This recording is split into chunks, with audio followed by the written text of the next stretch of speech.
Yang sudah kita ketahui bersama, Pertamax naik 9.000 menjadi 12.500 atau di beberapa tempat 13.000. Dan hari-hari ini terdengar Pertalite akan naik, solar akan naik, kemudian TDL akan naik, dan sudah dikonfirmasi oleh Menteri Keuangan akan naik real, walaupun dengan 3.000 volt ampere. Tapi menurut Pak Ahmad Daryoko, pengamat kelistrikan, bahwa ini berpeluang 1.300 volt ampere pun akan naik, 450 volt ampere pun akan naik. Dolim tidak? Dolim. Dolim. Kemudian gas LPG 3 kilo yang ini merupakan bagian dari bahan bakar rakyat yang selama ini digunakan untuk memasak, itu juga akan dinaikkan. Dolim tidak, saudara? Dolim. Saya menyampaikan, rakyat hari ini sudah terbebani. Dampak COVID-19 belum selesai. PPN 11% sudah terjadi. Pertamax naik sudah terjadi. Migor langka naik sudah terjadi. Hal ini memicu harga-harga pokok juga naik di mana-mana.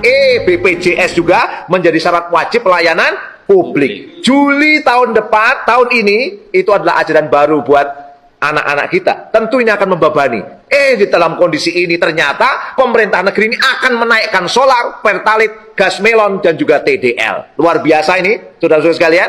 Dolimnya luar biasa. Dolim sekali. Rakyat sudah menderita, ditambah penderitaan tambahan lagi, dan itu disebabkan oleh kebijakan rezim penguasa. Luar biasa. Saya menyampaikan, kalau kita berbicara tentang harga BBM, kalau kita bicara naiknya harga BBM, ini karena apa sih? Bener nggak karena harga minyak dunia itu meningkat? Dalam catatan kami, paling tidak ada 4 bagian penting untuk kita catat. Pertama, terkait dengan supply and demand, penawaran dan permintaan. Kita tahu betul bahwa Indonesia per hari produksinya itu paling hanya sekitar 700.000 sampai 800.000 barel per hari. Sementara kebutuhannya memang di atas 1 juta barel per hari. Berarti ada gap di situ, ada kekurangan. Nah, kekurangan selama ini itu diambil dari impor. Ya, diambil dari impor. Impor minyak mentah maupun impor BBM. Jumlahnya sekitar 30% sampai 40%. Ya, up and down, ada naik, ada turunnya. Kalau 30%, 40% ini dihargai dengan minyak internasional, harga minyak dunia masuk akal. Karena memang impor minyak mentah. Tetapi kita juga perlu mencatat bahwa ternyata setiap kenaikan 1 barel minyak mentah dunia, ada pendapatan neto bersih masuk ke dalam APBN kita itu sebesar 400 miliar. Catatan kita ketika Maret kemarin harga minyak dunia itu 113 US dollar per barel, ya, itu ternyata ada pemasukan kurang lebih 20 triliun rupiah. Kemana dana ini, pertanyaannya? Kalau ini dilakukan dengan tidak benar, sungguh sangat dolim tentunya. Catatan yang menarik, ketika dulu harga minyak dunia tahun 2020, Maret April itu turun, kenapa harga BBM tidak ikut turun? Ini yang cukup aneh. Dalam catatan ada seorang pengamat perminyakan yang menyampaikan data yang menarik ini. Apa data yang menarik?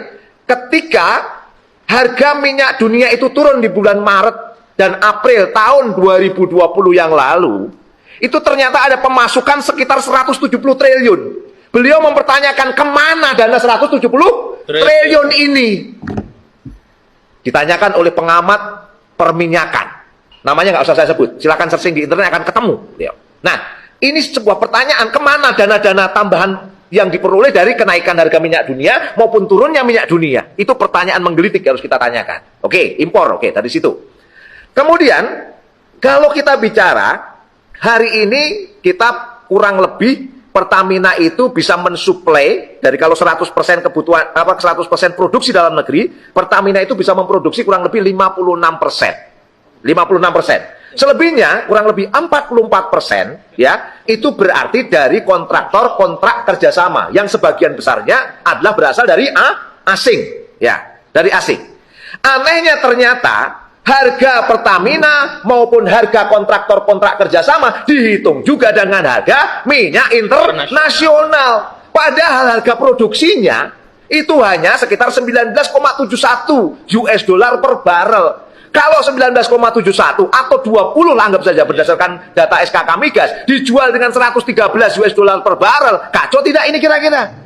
Produksi dari bumi kita, menghasilkan dari tanah kita, dari laut kita, dijual dengan harga minyak internasional, kacau tidak kira-kira? Kacau. Dolim tidak kira-kira? Solid. Inilah pola yang kacau selama ini.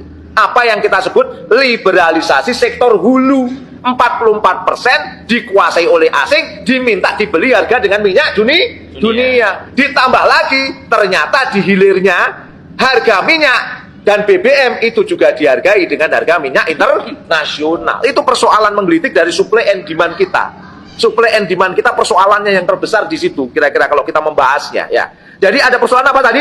Liberalisasi sektor hulu dan sektor hilir kita. Dolim tidak kira-kira? Dolim. Oke, ini yang pertama.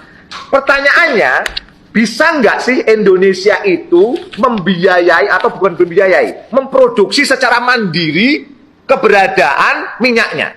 Dalam konteks kita ternyata, saudara-saudara sekalian, dari data yang kita peroleh, ya, dari data yang kita peroleh, kalau kita membaca data yang kita dapatkan, ya, ternyata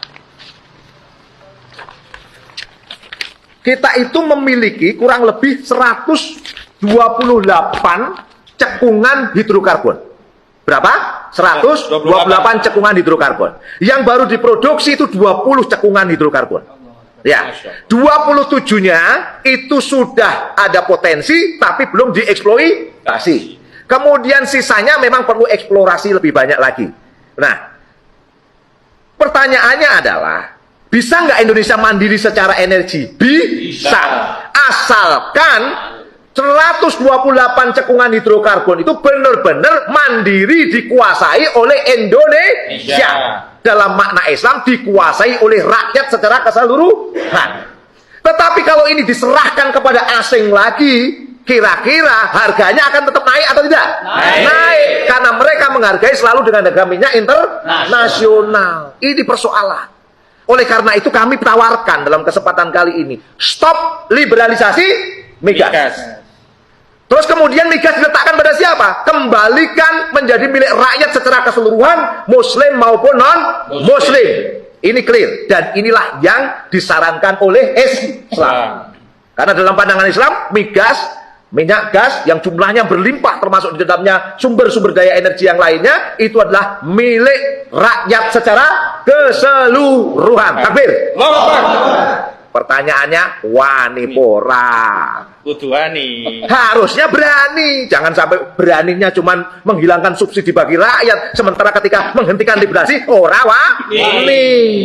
Harus berani. Kita butuh kepemimpinan yang kuat untuk ini. Oke ya.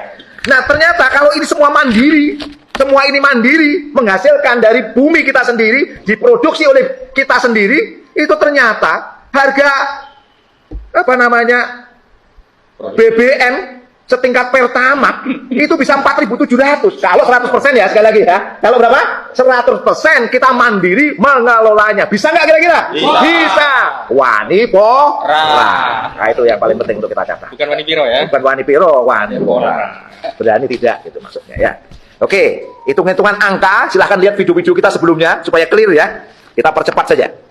Nah, kemudian persoalan yang kedua, setelah liberalisasi sektor hulu dan sektor hilir tadi, ternyata ada persoalan yang kedua, yaitu apa yang kita sebut tadi sebagai spekulasi pasar komoditas berjangka.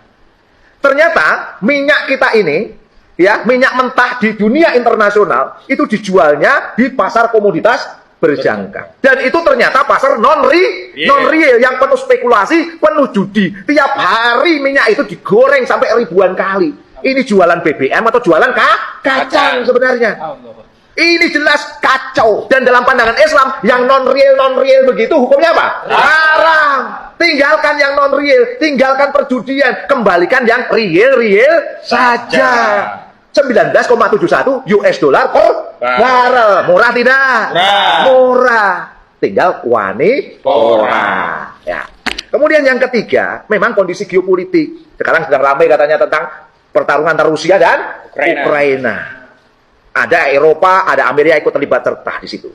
Kenapa kok Indonesia nggak terlibat dalam konteks geopolitik dunia? Karena negeri ini negeri yang lemah kepemimpinannya. Ini persoalan, sistemnya lemah, pemimpinnya lemah. Sehingga secara kondisi geopolitik internasional maupun lokal di kawasan tidak bisa berperan. Ini persoalan. Yang keempat yang paling penting lagi. Karena perdagangan minyak